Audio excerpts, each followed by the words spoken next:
Dragi Božji narode, sve vas pozdravljam, hvaljen Isus i Marija. Jutro je svanulo, sad počela je korizma, pomalo kao odmrzava da će doći toplo vrijeme, pa će biti snijega za Uskrs umjesto za Božić.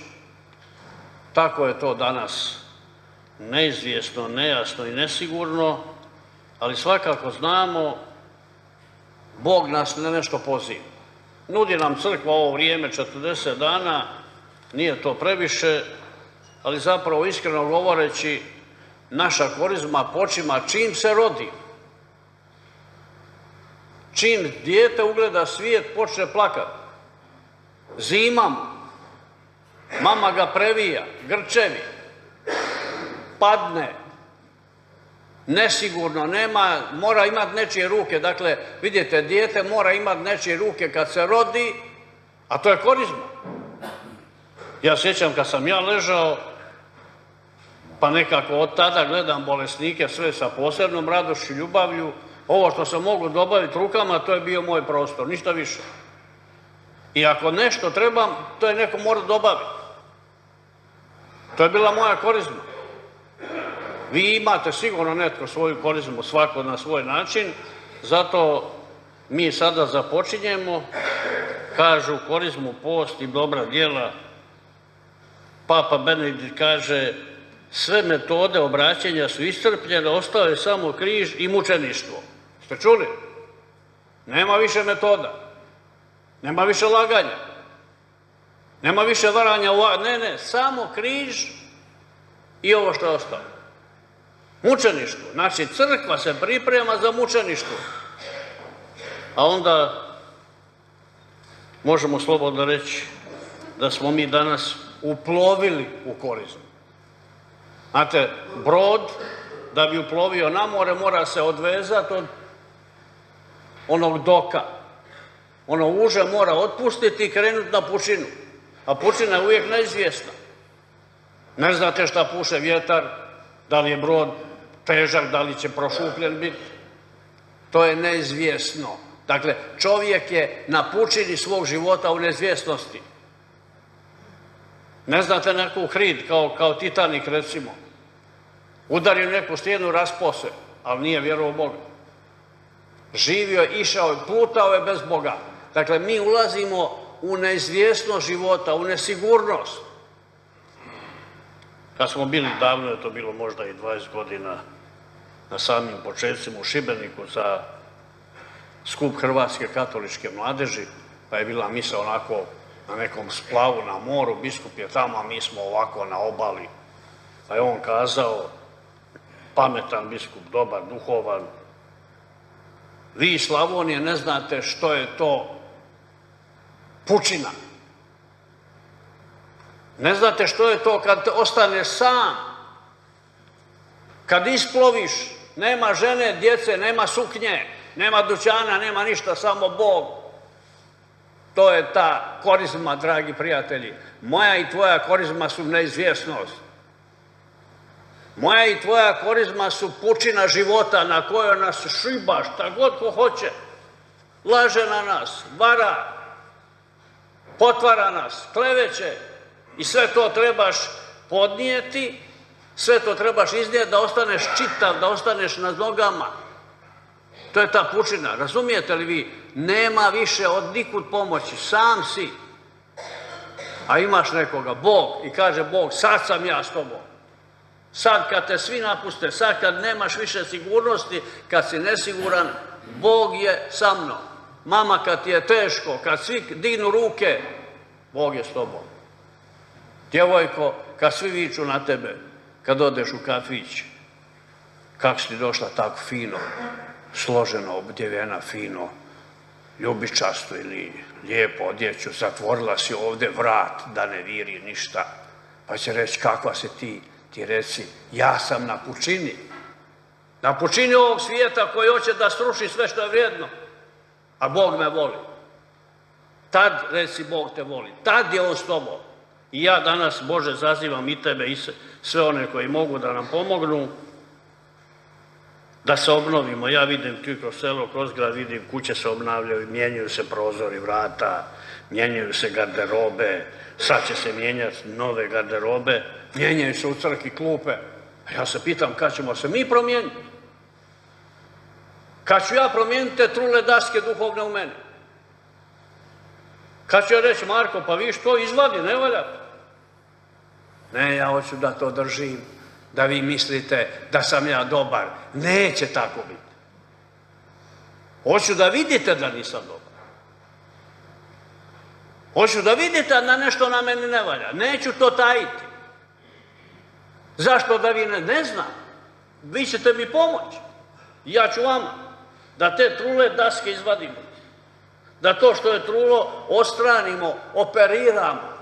A kad se to i kako radi, sakrament svete ispovjedi, mise, dobre molitve, ne bilo kakve, prave molitve, iskrene, sa suzama, sa koljenima krvavim, to su prave pokorničke molitve. Prihvaćanje života. Dragi moji prijatelji, mijenjaju se mnoge stvari. Pokušajmo i mi danas Isusu reći, Isuse, pomozi mi da promijenim ono što je trulo u meni i da živim kao pravi kršćani svoj kršćanski život. Počima korizma. A vidjeli ste šta na početku korizme Sveto pismo nudi kršćanima. Nudi najprije da vide zmiju. Ste vidjeli? Imate u ljekarnama znak zmije. Dakle, otrov liječi. Ovdje je otrov uništio čovjeka. Zmija je pojam zla. I Sotona je upravo najprije ušao u zmiju. Zamislite, u tu ljigavicu, popuzi po zemlji. Grize, iznenada. Ne da reći, čeka, sad ću ja ugriz, ne, ona iznenada grize. Tačno. Ovo treba zapamtiti. Zmija grize iznenada, ona nema hrabrosti ugriz, stat pred tebe ga, sad ću te udariti. Tako đavao radi. Iznenada. On nikad ne nudi istinu. On uvijek laže. On uvijek zavodi. On nikad nije čovjeku ništa dobro učinio, a zamislite, ljudi idu za njim, vjerujte. Idu. Imate sotonske crkve. Kradu Euharistiju pa gaze. Križeve naopako. Surađuju sa Sotonom, pazite, rade s njim. To je zmija. I Eva i Adam poslušaju zmiju, a Boga nisu. Zamislite vi. Pa je li to moguće? Tu nesretnicu, tu ljiganicu poslušate, a Bogu reći ne. To je istina. I danas to radi. I danas. Slušamo zmije. Slušamo otrovnice. Slušamo zavodnike. Gledamo filmove. Gledamo porno filmove. Gledamo zločeste stvari, kupujemo zločeste stvari, odjevamo se zločesto, nosimo, vozimo se Zašto? To nam je zmija rekao. To nije Bog rekao, sigurno. To nije od Boga. I šta ćemo sad? Sad došla korizma, sad bi to trebalo mijenjati. Sad je teže malo. Ne razderite halje svoje, nego srce. Bože moj, sad ću vam reći, najdražije me što imam dobro srce. Jest. Ništa drugo. Šta će mi odjeća? Srce. Srce materino. Što je Isus? Probodeno mu srce, ne noge, srce. A zmija gleda. Došla pred Gospa, Gospa je stukla, ošilula nogom, kaže, sad ćeš ti vidjeti šta znači žena. Šta znači nova žena. Šta znači svetost. Pa je Gospa pogazi. Ostane zmija tamo gdje je bila. A Gospa šta napravi? Rodi spasitelja. Mnoge su se zmije uvukle u naše obitelji. Mnoge majke ne rađaju zbog zmije. Jer su im rekli, rodit ćeš bolesno dijete. Zamislite vi šta kažu liječnici neki. Jer su im rekli, ti moraš ganjati karijeru, šta će tebi djeca? Pa žena je karijera, ne majka, ne supruga, ne voljeno biće, ne biće koje voli nekoga. Dragi moj Isuse, ma koju mi koristimo da počinjemo? Razderite halje svoje, zmije oko nas. Mi opet trgujemo, kaže, započeli smo s pepelom, kaže mi jedna gospođa, došla ja danas da me popepeli svećenik, jer su mi rekli ako ne dojem da me pepele, da će mi se nešto loše dogoditi. Zamislite zašto dolazi. Pa vjerujete, pa zamislite vi što radimo mi. Pa to je sramota, to je izdaja, to je farizeizam, to je nema naslova. Da mi se nešto ne dogodi. Dakle, to je fetišizam, ne početak nečega. Prah, pazite vi šta je prah? Ništa, nula, ništica. I ne znaš, i trebao bi znati ja i ti, sutra ću biti prah. Vidite one urne, šaka praha, bio jučer neki čovjek poznat, kravatu noso, dobar vozio auto, sad šaka pepela. Čujete, šaka pepela, ništa više. I u prah će se vratiti, zato u korizmu treba razmišljati kud ja to idem, šta će šta će se od mene dogoditi. I mi trgujemo, znate, ulazim u crkvu neki, kaže meni jedan čovjek, ja ulazim u crkvu ko u trgovinu, ko da nešto kupuje, nešto ću dobiti. A da, baš lijepo. Postaćemo pepeo. Onda nas, vidite, Isusa đavao vodi gore, gura ga neku na brdo, na nešto veliko, gura ga na položaj, gura ga, daći ti sve, pazite, to je guranje Isusa na položaj, kao recimo mi danas, uvijek se neko gura, da uspije u životu moraš imati vezu, gura se ispod prvog razreda do direktora, do ravnatelja. Uvijek se nekoga gura, jedino na križ se ne gura, križ se nosi. Nosi. Ne trebaš ga ugurati tamo. Svako ima svoj križ. Kaže Sveti Ivan od križa. Na kraju života bit ćete pitani o ljubavi. Ili ovaj jedan biskup kaže, na kraju života svatko od nas ostaje sam na svom križu. Sam. Gol. Ambulanti u bolnici, u svojoj kućici. Sam, Bože, ti si, evo mene. Gdje si? Javi se, nema nikoga. Taj križ mi nosimo. Zato, dragi prijatelji, zašto se često puta kod nas sad događaju ta zavodništva? Kada đavao vre? Znate kad najviše? Kad imamo slobodnog vremena, dakle imam slobodno danas, slobodno vrijeme, djeca slobodna, ja pitam djecu što ne radite, nemamo šta raditi. Dođemo kući, imam 20 kvadrata trave, pokosim i ležim, gledam mobitel, ne učim se, ne volim ići u školu. Zašto? Nemam šta. Neće mama reći curi svoj, ajde ti gledaj kad ja pečem palačinke, da znaš što ispeć kad se udaš. Razne ponude. Idu djeca na partije, napiju se tamo, časte, slave rođendan, vidim jučer vuku, idu, di ćete ovi tamo, oni vamo, rođendani. Već djeca kao mala se napajaju tim kako treba nešto slaviti, kako treba nešto živjeti, kako treba nešto pokloniti. Ne kako sebe pokloniti. Idemo pušiti, idemo se drogirati, idemo piti, idemo psovati, idemo kupovati markiranu odjeću, trošiti novce, izbjegavaj školu. Čujem, nećete vjerovati, u jednoj našoj školi. Dijete mi se ispovjeda, kaže velečasni. Rugaju mi se što idemo u crkvu, sami ste vi. Našoj školi. Djetecu se rugaju što ide u crkvu, pa gdje smo mi?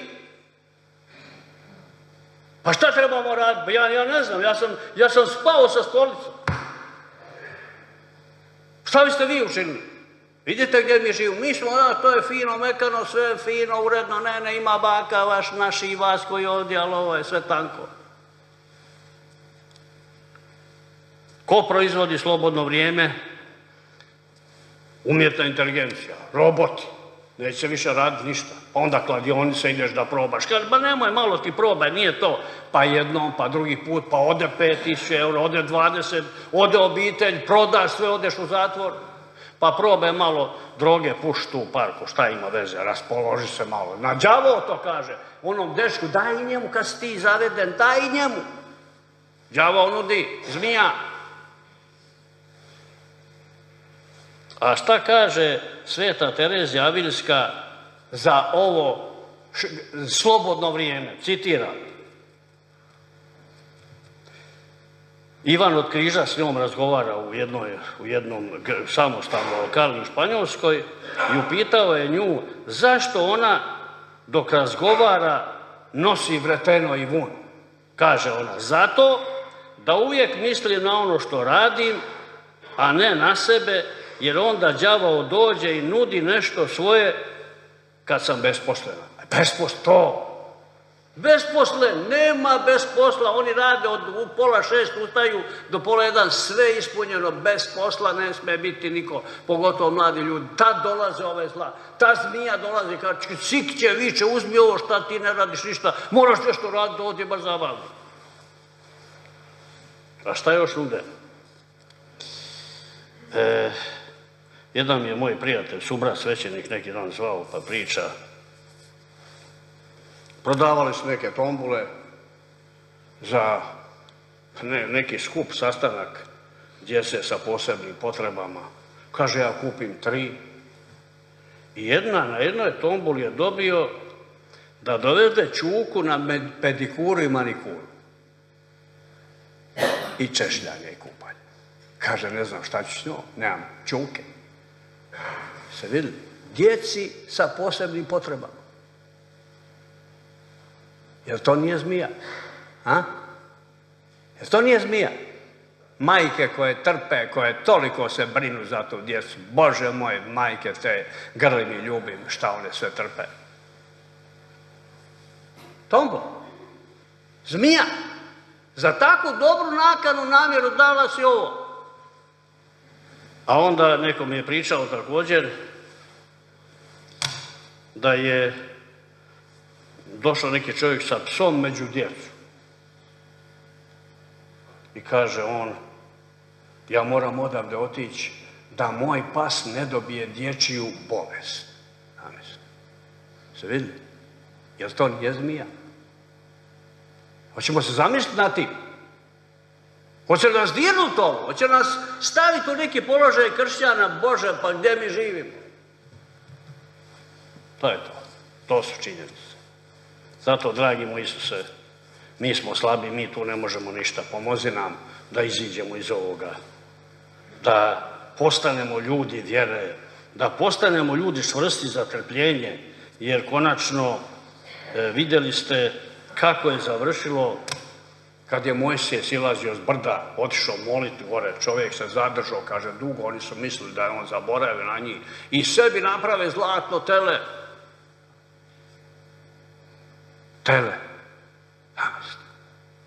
I klanjaju se pred njim. A Mojsije moli. A ne vidi da sad ovdje, ja malo ovdje se izvrnem, a vi odmah nema bubala. Idemo mi sebe ovdje napraviti nekog Boga pa ćemo se njemu moliti. To je taj Mojsije. I ovo je moj Mojsije. Kako si ti od Boga poslan i kako si ti bio razočaran u taj narod koji te povjere. Zato razmišljam o tome, ima li mi vjere danas? Imamo li? Zato ne stičimo bogatstvo. Ovo Isus, on njemu nudi bogatstvo, sve ću ti dati ako se meni pokloniš. Koja je to ponuda? Pa ko to ne bi prihvatio? Dobit ćeš automobil, stan, odijelo, fakultet gotov, potpisan, posao koji hoćeš. Samo nemoj biti Božiji, nego budi s vragom. Šta mislite to? Jer vi prihvatite? Ima li neko od vaših da bi to ili da ste vidjeli da je prihvatio? Sve ću ti dati. Pa koga, šta on može dati? Pa njegovo nije ništa. Pa to je sve Božje, on tuđe daje.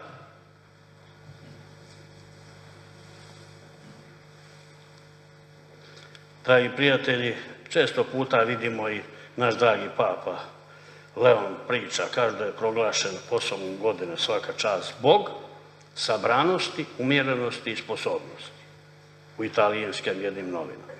Dakle, on poziva ono što treba raditi. Da mi danas ne vidimo u bogatstvu smisao, nego u Isusu Hristu u Euharistiji. Častimo se često put ručkovima, večerama. Ajmo se sad počastiti, evo momci ili cure, vi koji imate, ajde vi nekog sad počastite ovako recimo. Jedna obitelj. Ajde ja ću vas počastiti da mi zajedno postimo 3 dana. Voliš ti postiti? Možeš ti si mlada. Dakle, počasti me postom. Posti za mene, ti ja ću za tebe. Počasti me križnim putem, počasti me jednom lijepom knjigom gdje su molitve o Isusu Hristu, gdje govore o Hristu čvrsto, sadržajno, da to čitam, da se utvrdim. Počasti me. Recimo idemo, ja jednom sam tu išao pa po nekog stadiona, kad ono svira, Korizma je bila, luda neka glazba, dečki igraju nogomet. Ja se mislim, pa u toj glazbi se ne može čuti Bog. U toj glazbi se ne može čuti Isus. Božje poruke nema tu, samo svjetske. I zato ovo malo što nas u crkvi bija, zamislite koliko ljudi nema u crkvi. Koji ne znaju, neće ni znati za ovo, koji će možda čuti za Adama i Evu samo. Zato, dragi prijatelji, neka nam glazba bude slabija u kućama. Što manje. U autima. Prođete tu, auto otvoren, čuje se do Mirkovaca. Kako svira neka luda glazba. Zato zatvorite te pipe glazbene. Posljedku vam želim reći i zaglaviti ovo što sam promišljao među vama. Jednom prilikom jedan mladić je došao kod jednoga pustinja, kod jednog mladića da mu se požali da ga napastuje đavo. Vi čujete često puta, kaže, napastuje me zlo misli, je li tako? Primjer, zle misli. Odakle to? Ostalo od nekog. Ostalo. To su ostaci zle, što smo zlo radili, zlo mislili, zlo željeli, zlo gledali, zlo čuli. Napadaju me zle misli. Ne mogu misli doći ako ti ne daš. I kaže ovaj mladić njemu baš čudno, kako mene nikad ne napastuje đavo, upita mladić. Pazite, mladić, pustinjak se njemu žali. Onda pustinjak njemu objasni. Kad lovac sačmaricom opali u jato divljih pataka koje lete u zraku, ubijene patke ostaju, a ranjene se bore za život. Za kojim lovac ide? Za mrtve, ne za one koje su ranjene. I onda njemu kaže, vidiš, ti si ta mrtva patka, tebe ne napastuje đavo, ti si gotov, ti si njegov. Ali ja sam ranjena i vata me Isus da ne ostanem u tom žbunju, u tom šipražiju života, još će da me spasi. Ja sam ranjena patka. Daj Bože da smo svi ranjena patka, da ne budemo mrtva, da Isus pođe sa nama, da pođe naš prijatelj, da pođe majka i otac, kaže, sine, vrati se, molim te. Vrati se. Znaš ti šta je mama za tebe radila? Znaš koliko molim, znaš koliko čeznem za Bogom. Vrati se, sine. Vrati se, svećeniče, vrati se, obječanski čovječe, vratimo se. Ova patka ranjena, da nas Isus pronađe u šipražu našeg života ove Korizme i da nas spasi. Amen. Hvala si, Marija.